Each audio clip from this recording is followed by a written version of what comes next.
Hi. I'm this how are guy, you? and I did not give them permission to record. You said we could record. Okay. I said you can. I said they can be in the building recording the There you go. public There you areas. go. The The public. public areas. Okay. That's where we were. No, you were That's filmed where we into were. the convention. Okay. So Prove me. Hey, It's on excuse everything. me. Whoa, don't touch me. I'm not You're gonna touching have you. a civil rights violation. That's the on your sheriff, Okay. Merced May I see County. your ID, please? You may not. Permission declined. What's your name? Guy with the camera number 1, as I mentioned to this gentleman. Guy with the camera number 2. Okay. So are you blocking me from entering a public building? I'm trying to I talk won't to get you. physical with you. I mean, I'll respect any lawful Okay. orders that you So give listen, me. a lot of their files have personal information in them. That's their problem. That's not Okay, ours. so you can't record We them. can't record anything we can see in Anything we public. can see. If you didn't know that. No, it's not Can I ask you a public. question? You don't Hold know. on. You don't know. Have You're you seen- dumb. S260. Have you seen Men in Black? I have not. Yeah, well, you need to look it up. So what happens if we have a good memory? You're going to start erasing our memories because we looked in the wrong direction?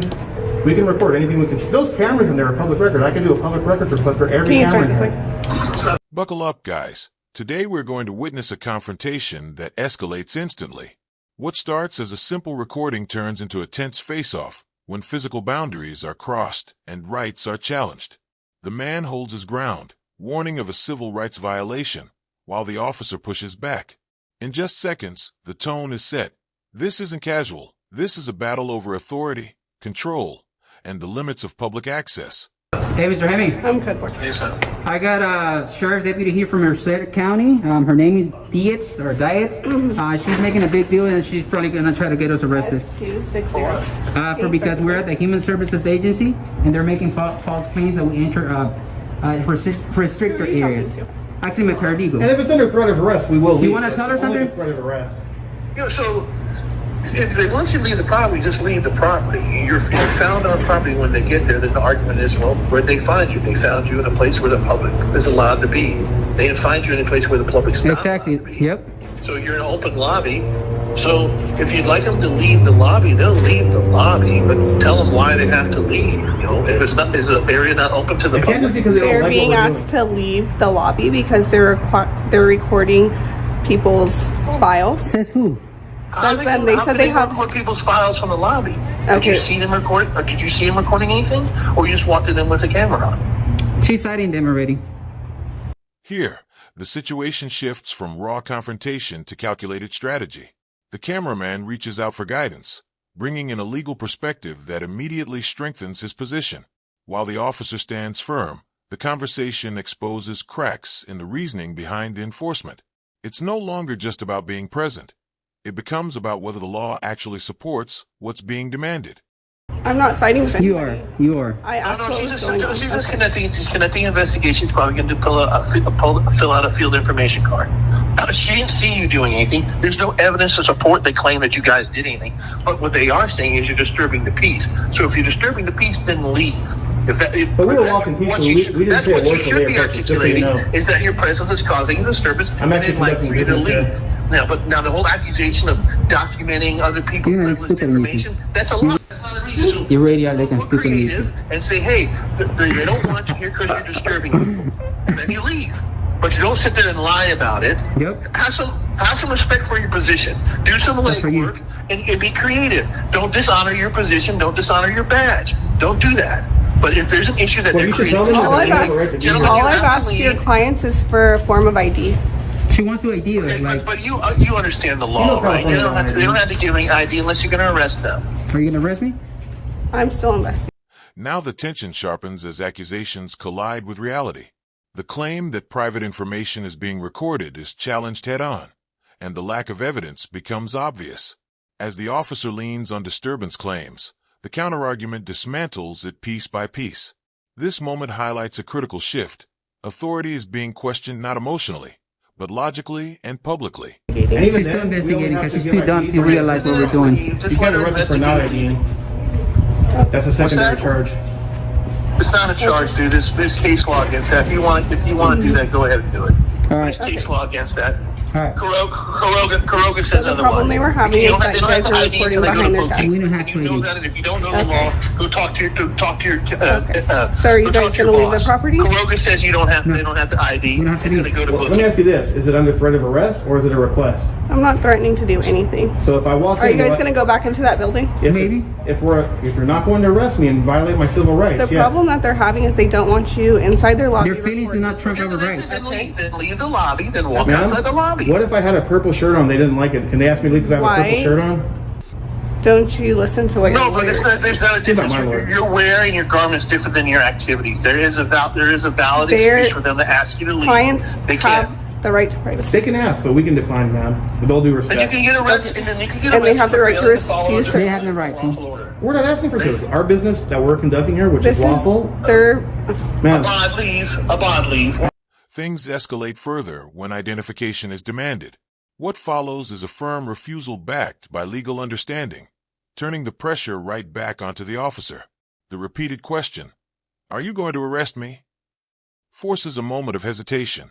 This is where power starts to shift, as uncertainty from enforcement begins to show under direct challenge. Out the door, please. I'm out the door already. Just walk out the door. Don't make us. I'm out the door. Yeah, I'm out the door. Ma'am? Yeah. Yeah. My business that I'm conducting here. All right, I'll call you back. You Involve think any you're with arguing help? with the I'm police? just You're fucking recording. you're clueless. All right. You're not Working on gonna this win story. the She police. looks You know stupid that. either way. Yeah. It's a All right, lawful I'll call you activity back. protected under the You're Constitution. not wearing a purple shirt. You're in there with a camera and they don't want you in there because you're causing a disturbance. Yep. Your presence is causing a disturbance. So you leave. All right. You don't be there. You don't be there. And the whole argument of the purple shirt is the dumbest argument on the planet because it's That wasn't irrelevant. me. You're not wearing a purple shirt. That was a good one, brother. Come on, man. All right. Even you know that stuff. I'll call you That back, Mr. analogy was perfect. That analogy was perfect. You're that. Hey, no. Okay, bye. All right, thank you, Mr. Hammond. I'll call you back. Thank you guys. So what's gonna happen? If you guys are not gonna bug them anymore, then The conflict turns into a battle of reasoning. Being told to leave, the cameraman introduces a sharp analogy, exposing what he sees as flawed logic. The officer insists the issue is the activity, not appearance, but the argument reveals something deeper, whether subjective discomfort can override constitutional rights. It's a clash between perception and principle. How were we bugging them? you're recording their files. I'm not gonna. How am I recording her files? Well, then arrest me already. Let's go. I'm not gonna arrest Go you. ahead. Go ahead. I'm calling you out. Arrest me. I'm not gonna leave. Ma'am, here's what I'd like to do. Arrest me already. What the hell? So I was being told, I didn't witness it, but I was being told that they held the cameras up over the glass, which does have confidential information that belongs to our client. Which is the onus falls on you to protect that, not me. And I did tell them not to videotape through the glass, through the. Did we? To that. Did we? Yes, If you we were. look in that Did direction, I? You were. You were. How It legal will is be that? on. It will be on your video. That was said and You don't done. have to engage with them. Deputy, What's up? isn't glass designed to look through? Anthony X. Glass is designed to look through. Anthony X, First Amendment. You want a card? Please. Yeah, hold on. I just want to clarify one thing real quick. I'll call you back. Hold on. If I walk in there, will I get arrested? You're such a crack. I'm gonna make you look like a complete fool, man. I can guarantee you that. Yeah, you. Now the pressure peaks as the cameraman openly challenges the officer to act. Calling for arrest, he tests whether the threats will actually be enforced. The officer hesitates again, relying on second-hand claims instead of direct observation. This moment exposes a gap between accusation and action, raising serious questions about the legitimacy of the situation. Man, I hope you're not married because you're probably gonna go through divorce tomorrow. You should arrest me so I can own your house, your car, sleep on your bed, because I'm gonna own that personally. Come on, calling you out. I ain't scared of jail. I'll be out, and I'm gonna sue you. My charges are gonna get dropped. It always happen. It happened already twice. This is funny, man. Ma'am, can you do me a favor and write the incident number on there as well? You think you're gonna scare me out with jail? You want to enforce feelings? Wow. Wow.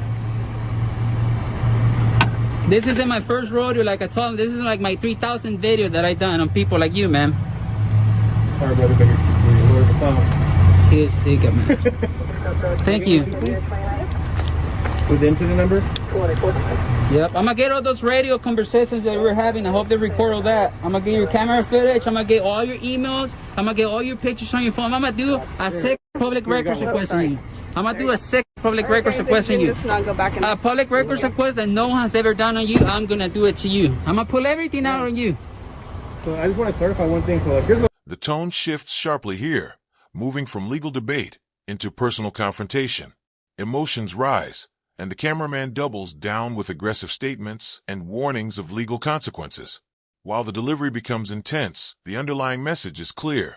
He believes the law is on his side and is prepared to push this far beyond the moment. I'd like to do. I like to leave, but just out of pride, because this is a public building, I want to do one quick walker. I'm not going to talk to anyone. I'm just going to walk in that entrance. They've asked you not to go in there. Well, my question for you is like, I'm respectfully declining. My question is, I'm not trespassed. The thing is, you don't understand, bro. The point is for them to push it. Oh, this is owned by our taxes.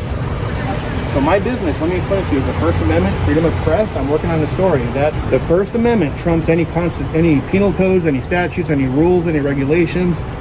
So my question, this is a yes or no question. Will I or will I not be arrested if I walk in there, do one quick walk by and leave just before I go? You're not going to go back in there right now. Well, you can't stop. I mean, will you arrest me then? That's my question. If you continue to trespass, yes, I will. No, I'm not Okay. trespassing. We're not trespassing. You can trespass in What is the public. definition of trespassing? Yeah, when you're actually leaving, you're in a private property. This isn't private. is private. This isn't private. This This is is my paid by my building. I paid taxes. for this. They've asked you to leave. They can ask whatever they I'm not want. gonna sit here and So argue. my question, so just Call to me your clarify, supervisor. just to I wanna clarify, hear will from I your be arrested supervisor. then if I go in? Yep. So you're saying then on camera that I'll be arrested for walking in a public building on public property Yes. because You know I what? have a camera. Let's go to her. Can you give me a ride to your department? I'm gonna go give the to your department. Give me a ride. Because you're being Under rude. threat of arrest, we're not going to go back in. This deputy in vehicle 009 has just violated our civil rights under California Penal Code 52.1, the Tom Bain Civil Rights Act. She's up for litigation, guys. I want to see how this is gonna uphold in court. So, ma'am, I'm not going to go back in since you just violated my rights. Okay. But it's on record that you violated, and that's the only reason we're not going in. Okay. Stay outside Under then. threat of arrest. Are you gonna arrest me if I go back inside? I already answered your question. You answer him. I didn't ask you. What's your question? Are you gonna arrest me if I go back If inside? you continue to trespass, I will. Okay, I'm gonna go to your department and I'm gonna make a bigger public records request on you, ma'am. Okay. Yeah, so have fun. Make sure you didn't delete any pictures off your phone. Okay. Yeah. And the final stretch. Everything comes down to one decisive question. Will he be arrested for entering a public building? The officer finally gives a direct answer. Yes. That statement changes everything. The cameraman chooses not to re-enter, not out of compliance, but to document what he claims is a violation. The encounter ends with a clear line drawn, setting the stage for what could move from confrontation to courtroom. Like the video, subscribe to the channel, and we'll see you in the next video.